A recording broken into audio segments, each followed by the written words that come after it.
The victory lap he had hoped for. Former President Donald Trump returning to CNN for the first time since 2016, a little over 24 hours since a jury found him liable for sexually abusing and defaming E. Carroll. All that and more now on Drafts Grievances.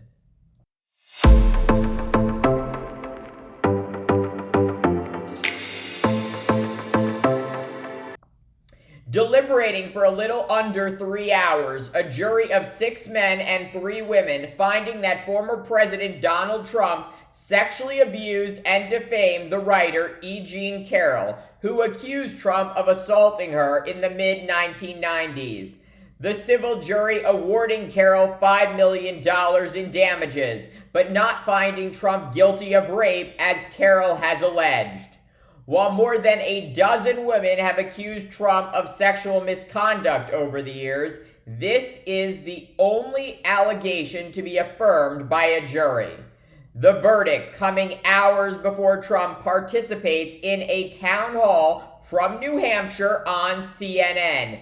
This first major event of the 2024 campaign cycle, also marking Trump's return to CNN for the first time since 2016, and prompting major backlash from progressives. Some arguing a twice impeached, indicted former president who continues to spread the lie that the 2020 election was stolen from him should not be given such a large platform to promulgate dangerous conspiracy theories. The primetime event also putting a spotlight on CNN anchor Kaitlan Collins, who will moderate the forum. The 31-year-old previously worked for the right-wing conspiracy website The Daily Caller, co-founded by Tucker Carlson, where she wrote puff pieces with titles such as, quote, "Jennifer Lopez is showing a lot of skin these days," and, quote, "Celebrate fall with 9 hotties named Autumn." But of course, everyone has to start somewhere, and certainly this town hall will be a big test for Collins. Trump is known for berating, insulting, and demeaning female reporters he disagrees with. And with Trump just being found liable for sexual abuse and recently pleading not guilty to 34 felony charges, there will certainly be a lot to ask the leading 2024 Republican presidential candidate about, which is precisely why CNN is right to interview Trump. While it is still early in the 2024 campaign, Trump's lead among a hypothetical Republican primary field is only growing. And according to the latest Washington Post ABC News poll, in a rematch between Trump and Biden, Trump beats Biden by 6 points.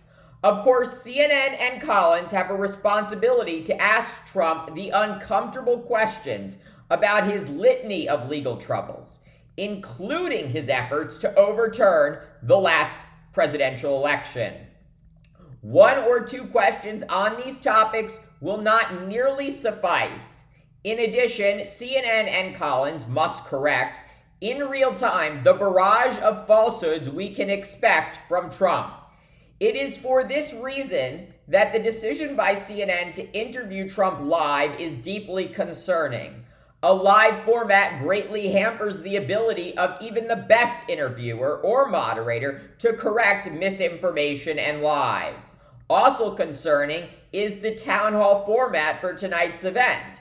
CNN says Trump will take questions from Collins and a live audience of New Hampshire Republicans and undeclared voters. But how will, presumably CNN, decide what town hall questions Trump gets asked? And does Trump have a say on which New Hampshire Republicans and undeclared voters are in the audience?